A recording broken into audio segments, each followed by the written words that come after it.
আজি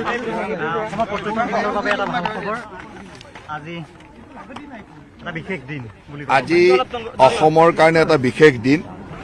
অসমত পোন প্ৰথমবাৰৰ বাবে চি প্লেন নামিছে, গতিকে আমাৰ কাৰণে অত্যন্ত আনন্দৰ দিন। পৰীক্ষামূলকভাৱে আজি চি প্লেন আমি বৰঝাৰ বিমানবন্দৰৰ পৰা পাণ্ডুঘাটলৈকে চলাই আমি নামিছোঁ। মোৰ লগত আমাৰ মেয়ৰ, ডেপুটি মেয়ৰ সকলো আছে। আমি খুব সুন্দৰভাৱে লেণ্ডিং কৰিছোঁ আৰু এই চি প্লেনৰ সংযোজনে নিশ্চয়কৈ আমাক আৰু 6 মাহ এবছৰ হয়তো লাগিব অপাৰেশ্যনেল কৰালৈকে। গতিকে আমাৰ চেষ্টা থাকিব কিমান সোনকালে ইয়াক অপাৰেশ্যনেল পৰ্যায়লৈ আনিব পৰা যায়। আজি পৰীক্ষামূলকভাৱে নামিছে আৰু আপোনালোকে জানি আনন্দিত হ'ব, ভাৰতবৰ্ষত প্ৰথমবাৰৰ কাৰণে নদীত নামিছে। ইয়াৰ আগতে সাগৰত নামিছে বা অন্যান্য বেকৱাটাৰত নামিছে, এনেকুৱা কিছুমান চি প্লেন নামিছে, কিন্তু চি প্লেন প্ৰথমবাৰৰ কাৰণে নদীৰ পানীত নামিছে। গতিকে এইটো আমাৰ কাৰণে আনন্দৰ কথা আৰু এই পৰীক্ষামূলক যাতে সফল হ'ল, মই ভাবোঁ যে অসমৰ যোগাযোগ ব্যৱস্থা আৰু পৰ্যটন ক্ষেত্ৰখনৰ এটা ডাঙৰ সংযোজন। আজি এই চি প্লেন যদি আমি ভৱিষ্যতলৈ কাজিৰঙা, উমৰাংচু, মাজুলী, ডিব্ৰুগড় ইত্যাদিলৈ চলাব পাৰোঁ, অসমৰ গোটেই যাতায়াত ব্যৱস্থাটো বা পৰ্যটন ক্ষেত্ৰখন বহুখিনি একেলগে আগবাঢ়ি যাব। সেইকাৰণে মই অত্যন্ত আনন্দ অনুভৱ কৰিছোঁ। আমাৰ ট্ৰান্সপৰ্ট ডিপাৰ্টমেণ্ট আৰু পৰ্যটন বিভাগ দুয়োটাকে ধন্যবাদ দিছোঁ যে খুব সুন্দৰভাৱে এই চি প্লেনৰ লেণ্ডিং কৰিলে আৰু ইয়াৰ লগত জড়িত সকলোকে মই ধন্যবাদ জ্ঞাপন কৰিছোঁ।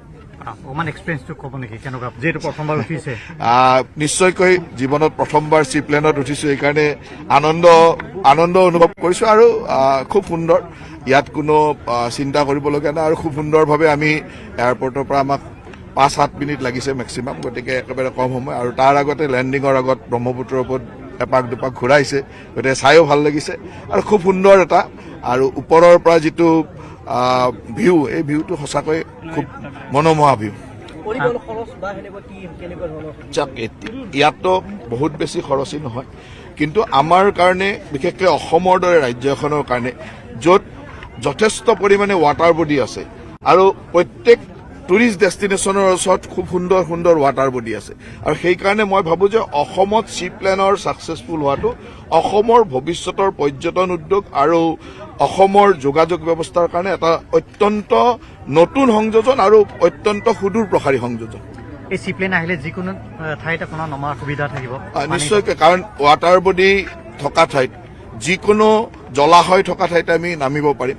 গতিকে আজি ইয়াৰ পৰা কাজিৰঙালৈকে গৈ কাজিৰঙাৰ ব্ৰহ্মপুত্ৰত নামি যিটো সৌন্দৰ্য দেখা যাব, বা ইয়াৰ পৰা মাজুলীলৈকে যোৱা, ইয়াৰ পৰা উমৰাংচুলৈকে যোৱা, কিছুমান এনেকুৱা ডেষ্টিনেশ্যন অসমত আছে যিবিলাকে এনেকুৱা ধৰণৰ জলাশয়ৰ পাৰতে আছে, আৰু জলাশয়ৰ জৰিয়তে যদি আমি যোগাযোগ কৰিব পাৰোঁ, কাৰণ ইয়াৰ পৰা কাজিৰঙালৈ হয়তো 15-20 মিনিটতে পাব, ইয়াৰ পৰা উমৰাংচু আধা ঘণ্টাৰ ভিতৰত পাব। গতিকে ইমান কম সময়ৰ যোগাযোগ আৰু ক'ব গ'লে অন্যান্য বাহনতকৈ খৰচো কমিব। গতিকে মই ভাবোঁ যে ইয়াৰ সংযোজনে অসমৰ পৰ্যটন ক্ষেত্ৰত এটা আমূল পৰিৱৰ্তন আনিব। আপুনি ইতিমধ্যে কাজিৰঙা, উমৰাংচুৰ কথা উল্লেখ কৰিছে, গতিকে এইসমূহ স্থানত পৰীক্ষণ চলোৱা কিবা সম্ভৱ? এতিয়াতো আমি প্ৰথমবাৰৰ কাৰণে ইয়াত আজি পৰীক্ষামূলক লেণ্ডিং হ'ল, তাৰপিছত সকলো ঠাইতে পৰীক্ষামূলক লেণ্ডিং হ'ব। আৰু মই সেইকাৰণে কৈছোঁ যে ইয়াক অপাৰেশ্যনেল কৰালৈকে আমাক 6 মাহ এবছৰ লাগিব, হয়তো তাতকৈ অলপ বেছিও লাগিব পাৰে, কিন্তু আমি এতিয়াৰ পৰা আৰম্ভ হ'ল আমাৰ কাম। গতিকে আমি কাম আৰম্ভ কৰিলোঁ, লাহে লাহে এই কামটো চলি থাকিব। গোটেই পৰীক্ষামূলক লেণ্ডিং সকলো ঠাইত হোৱাৰ পিছত আমি কেনেকৈ চলাব পাৰোঁ সেই কথাটো চিন্তা কৰিম। যিকোনো জলাশয়, এনেকুৱা নহয় যে দীপৰ বিলতো লেণ্ডিং হ'ব পাৰে। আৰু মইতো ক'লো যে প্ৰথমবাৰৰ কাৰণে নদীৰ পানীত লেণ্ডিং হৈছে। ইয়াৰ আগতে নদীত ক'তো ৰিভাৰ ৱাটাৰত লেণ্ডিং হোৱা নাছিল, এইবাৰ প্ৰথমবাৰ ভাৰতবৰ্ষত ৰিভাৰ ৱাটাৰত লেণ্ডিং হৈছে। তেওঁলোকে অভিজ্ঞতা হৈছে, গতিকে কি ক'ব বৰ্তমান সময়ত আজিৰ দিনটো পৰ্যটন ক্ষেত্ৰখনৰ বাবে এটা গৌৰৱৰ মুহূৰ্ত? অসমৰ কাৰণে গৌৰৱৰ মুহূৰ্ত সঁচাকৈ, আৰু এটা ঐতিহাসিক যে প্ৰথমবাৰৰ বাবে নদীত এনেকৈ জল পৰিবহণ যিটো চি প্লেন ইয়াত লেণ্ডিং কৰিলে, ছাকচেছফুলি লেণ্ডিং কৰিলে, এইটো সৌভাগ্যৰ কথা। আৰু অসম গভৰ্ণমেণ্টে যোৱা দিনবিলাকত পৰ্যটনৰ উদ্যোগৰ কাৰণে যথেষ্টখিনি আগবঢ়াইছে, আৰু আমি পৰিবহণ বিভাগৰ ফালৰ পৰাও যৎপূৰ্ণ আছে চেষ্টা চলাইছোঁ এই যোগাযোগৰ ক্ষেত্ৰত যিমানখিনি পাৰি।